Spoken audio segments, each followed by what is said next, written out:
नमस्कार।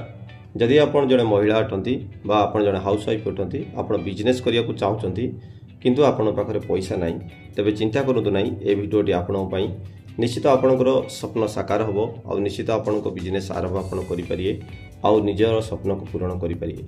केवल ए वीडियो को शेष पर्यंत देखंतु आपण निश्चित जानि परिए जे किपरि आपण बिजनेस स्टार्ट करिए और पैसा कोटो आनिए।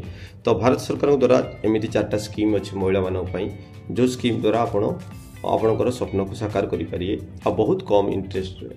देखंतु प्रथम स्कीम होची स्टैंड अप इंडिया स्कीम।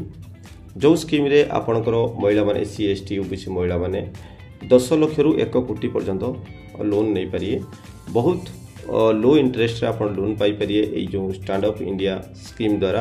आ आपणकर बिजनेस इवन आपणकर जो मेकानिकल पार्ट कोंतु किबा आपणकर सिलाई कंपनी एमती बिजनेस आरंभ करि परिए आ बहुत कम इंटरेस्ट रे आपण मथाटी लोन पाई परिए। द्वितीय स्कीम होची महिला समृद्धि योजना। एठी केवल एससी एसटी महिला माने ही पाई परिए ए योजना रे। तो ये योजना रे आपनको 60,000 टका पर्यंत मिलियो। आपण छोटो बिजनेस आरंभ करि परिए आ बहुत कम इंटरेस्ट रे आपण ए लोन को पाई परिए। या मध्ये सब्सिडी अछि, छाड़ अछि। तो ये लोन द्वारा एससी एसटी महिला माने तांकर बिजनेस को आरंभ करिकि तांकर स्वप्न को पूर्ण करि परिए। तो तृतीय स्कीम होची न्यू सरिनेमा स्कीम। यही स्कीम टा केवल ओबीसी महिला मानक पई बा अदर बैकवर्ड कास्ट महिला मानक पई। तो यही स्कीम रे महिला माने 2 लाख पर्यंत लोन पाई परिए 5% इंटरेस्ट रे, जोटा कि आपनकर न्यू सरिनेमा स्कीम रे। तो ये जो ओबीसी महिला माने तांकर बिजनेस को आरंभ करि परिए। एठी मैक्सिमम आपनको 2 लाख पर्यंत लोन मिलियो, जोटा कि बहुत कम इंटरेस्ट 5% इंटरेस्ट रे आपण एठो लोन नै कि आपनको बिजनेस आरंभ करि परिए। आ परवर्ती पर्याय लोन को मध्ये आपण मुद्रा लोन रे कन्वर्ट करि परिए।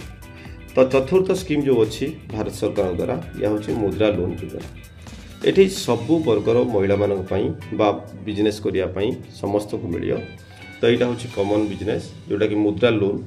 तो एथिरे आपनको ए योजना रे आपनको 1 कोटी पर्यंत मध्ये लोन मिलियो। तो एठी आपण चाहिले आपणकर बिजनेस को स्टार्ट करि परिए एठू। तो बहुत कम इंटरेस्ट रे आपनको मिलियो, जोटी कि आपनको मुद्रा लोन जरिया रे आपणकर बिजनेस को स्टार्ट करि परिए। ए जो चारटा स्कीम कहले आपनको स्टैंड अप इंडिया कहंतु किबा महिला समृद्धि योजना कहंतु किबा न्यू सरिनेमा स्कीम कहंतु किबा मुद्रा लोन कहंतु, ए चारटा लोन रो जदि सविशेष तथ्य आपण जानिया चाहछथि हम वीडियो सेक्शन तळे कमेंट करंतु। आपनको निश्चित मो गुटे लोन विषय रे आपण किपरि अप्लाई करिए आ कोन डॉक्यूमेंट आपनको जरूरी। तो तापर निश्चित सेपरेट वीडियो मु करिके आपनको देई परिबी, तो आपण माने पाई परिए। तो वीडियो को संपूर्ण देखि दियो। धन्यवाद।